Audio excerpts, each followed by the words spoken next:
Je dis à la grande distribution que nous sommes en économie de guerre et qu'au lieu de continuer comme avant, c'est-à-dire à tirer les prix, à dire aux industriels je veux du moins cher, je veux du moins cher, il faut jouer la solidarité sur l'ensemble de la chaîne alimentaire. Mais à l'inverse, les grands industriels, ils en profitent pas quand même un tout petit peu. Écoutez, j'ai l'impression qu'ils trouvent davantage grâce à vos yeux que la grande distrib. Il y a des gros industriels et des petits industriels. Il y a dans la famille des industriels toutes sortes de situations. Oui, il y a la biscuiterie du coin, il y a la charcuterie. Et qu'est-ce qui se passe aujourd'hui concrètement? Qui souffre? Qui fait faillite?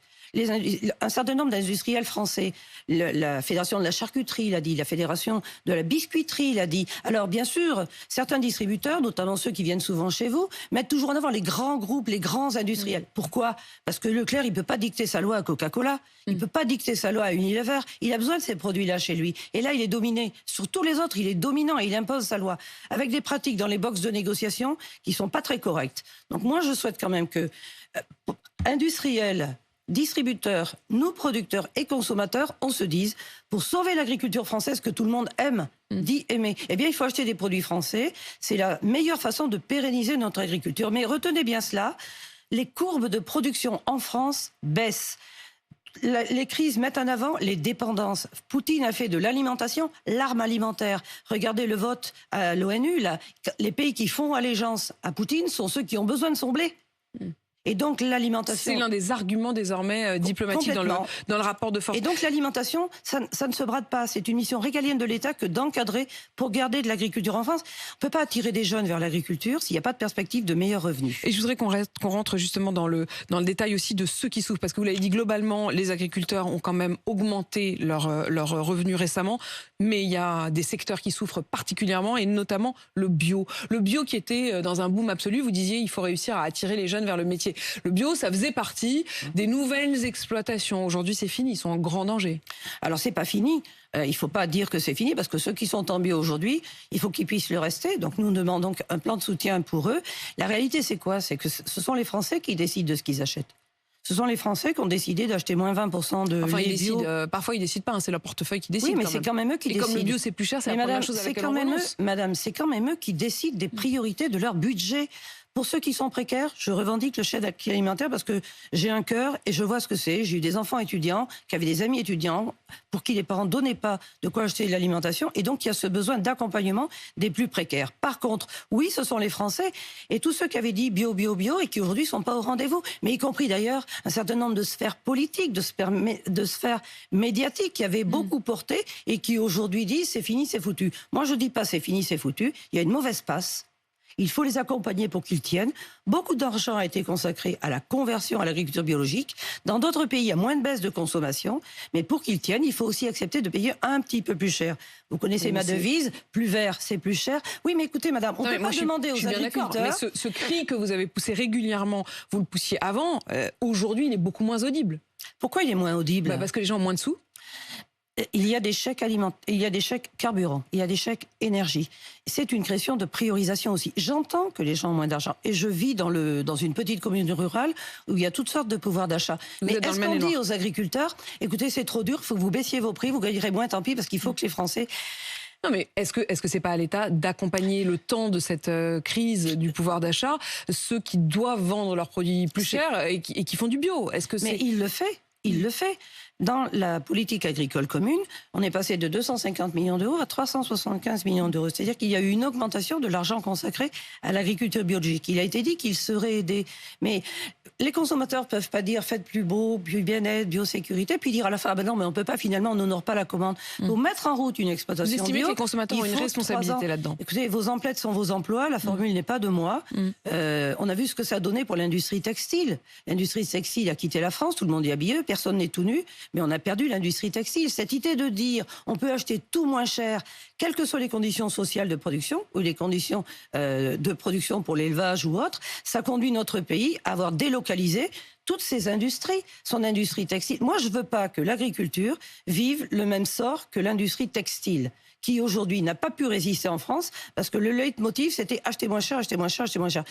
Défendre une alimentation saine et qu'on paye au juste prix, je vous rappelle que les agriculteurs touchent 6 euros sur 100 euros dépensés, quand même, hein, on s'enrichit pas démesurément, c'est défendre la production en France, les emplois en France. Y compris sur le bio? Sur le bio, c'est pareil? Mais bien sûr. C'est 6 euros sur 100? C'est un peu plus. C'est un peu plus qu'en général, il y a un peu moins d'intermédiaires. Parce que c'est plus cher. Alors, il y a autant d'intermédiaires parce que le bio s'achète aussi en grande surface et dans des magasins spécialisés. Il y a des vendeurs directs, mais tous ne sont pas vendeurs directs. Moi, je défends les signes officiels de qualité, l'agriculture conventionnelle, l'agriculture biologique, parce qu'il y a tous les porte-monnaies. Il faut qu'il y ait toutes les formes d'agriculture. Un mot aussi sur la viticulture. Les Français boivent moins de vin. La bio, enfin, pas la bio, mais je veux dire, tous les viticulteurs, et notamment le Bordelais, sont en grande souffrance. Est-ce que vous avez le sentiment que les aides sont suffisantes? Est-ce qu'ils vont pouvoir s'en sortir? Un plan a été négocié. Mon collègue Jérôme Despé, qui est responsable de la viticulture, l'a négocié avec toute la filière viticole. C'est vrai que la grande difficulté pour le Bordelais, c'est aussi que la Chine a changé ses stratégies d'achat. La Chine, qui était un pays qui était très importatrice... Mais là, on en est quand même à arracher des vignes. Bien sûr. Une bouteille de Bordeaux sur 3 partait en Chine. Quand la Chine décide d'acheter moins, il y a trop de vin de Bordeaux. Donc, il y a en une effet, stratégie de filière. 15 000 hectares de pieds de vigne qui vont être arrachés. Oui. Certainement, pour restructurer ce vignoble-là, c'est difficile. Alors, il y a d'abord de la distillation. Hein. On va d'abord gérer les stocks en trop. Et puis, on va essayer de limiter l'arrachage parce que perdre des vignes, c'est perdre un potentiel important. Mais vous savez, ça montre aussi toute la fragilité de l'agriculture. De loin, comme ça, beaucoup d'élus politiques. Et puis, ça dure depuis 10-15 ans. Mon prédécesseur avait écrit un livre, « L'agriculture est en danger, ce qu'il faut faire ». Donc, ça date pas des 6 dernières années sous ma présidence. Ça date de bien longtemps. Beaucoup ont considéré l'agriculture comme tout va aller, les rayons seront pleins, le monde est un grand supermarché, on ira acheter notre viande moins chère en Amérique du Sud, nos pommes moins chères en Pologne ou en Chine. Non, pas du tout. Quand l'économie mondiale se met à l'arrêt, le plus important, c'est de trouver de l'alimentation. On s'est bien rendu compte que la question de la souveraineté était particulièrement importante. Je dirais qu'on parle de la sécheresse, 32 jours sans pluie. Ça reprend à peine, mais pas suffisamment. Est-ce que vous anticipez des difficultés aussi dans l'arbitrage sur l'eau? C'est-à-dire que on le voit bien autour des méga-bassines, il y a eu beaucoup de conflits. Comment est-ce que vous voyez la suite?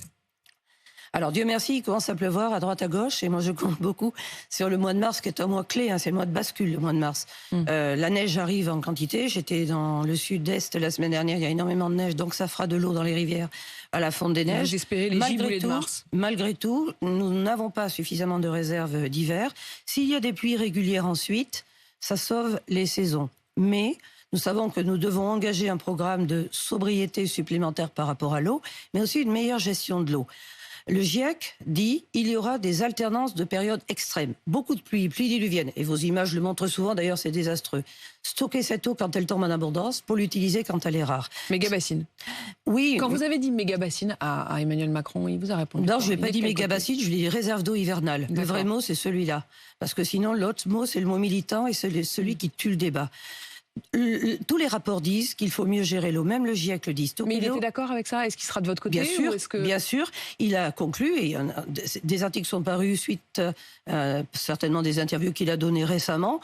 Il faut défendre l'eau pour l'agriculture, il ne peut pas y avoir d'agriculture sans eau. On peut parler en même temps de défendre stockage. L'eau, est-ce que ça veut dire défendre ces réserves, comme vous appelez ces énormes réserves? Bien sûr qu'il faut défendre des réserves d'eau. Il y a des projets individuels et il y a des projets collectifs. Ces projets collectifs, ils servent à 230 agriculteurs dans les Deux-Sèvres. J'ai rencontré des éleveurs de chèvres, des éleveurs de vaches, des éleveurs de brebis, des céréaliers, des gens qui font des semences, qui ont accès à cette eau et qui, grâce à cette eau... Est-ce que vous ne redoutez pas la violence? Est-ce que vous ne redoutez pas qu'autour justement de cette sécheresse? Moi, ce qui menace de la violence pour dire ça ne doit pas se faire, je le condamne. C'est scandaleux, ces manifestations de casseurs qui j'imposent ma loi par la violence. Franchement, non. Et que des députés aillent, sein de leur écharpe tricolore, manifester sur une manifestation interdite, c'est proprement scandaleux. De la NUPES, qui était à Sainte-Soline. Et d'autres qui sont députés européens ou autres et qui soutiennent ces mouvements violents pour dire soit ça ne se fait pas, soit je casse tout. Scandale total. C'est comme ça qu'on tue l'agriculture. Les mêmes veulent pas les porcheries, les mêmes veulent pas l'agriculture à côté de chez eux. Tout le monde veut l'alimentation de proximité, le saucisson de proximité, personne veut la porcherie d'à côté. En France, il y a des incohérences de ce type-là. Ça date de longtemps. Ceux qui ont dénoncé ce qu'ils appellent des fermes-usines, Regardez les Chinois qui sont en train de faire des porcheries à 26 étages avec 1000 prix. C'est pas le modèle que nous voulons, mais c'est les modèles que font ces pays-là. Et nous, quand un agriculteur a 150 truies, on lui casse les pieds, on lui dit non, tu peux pas faire ton bâtiment. Pas prendre comme exemple. Je ne veux pas ce modèle-là. Mais si on ne veut pas dépendre de ce modèle-là et importer les produits qui sont faits dans ces conditions, il faut les produire en France. Il faut de la cohérence. L'Europe dit on va moins produire, tant pis, on va protéger l'environnement avec Farm to Fork et on importera du Mercosur, de Nouvelle-Zélande, d'Australie, d'Inde, tous ces accords commerciaux qui sont en discussion aujourd'hui. Est-ce que c'est cohérent? Non, ça ne l'est pas.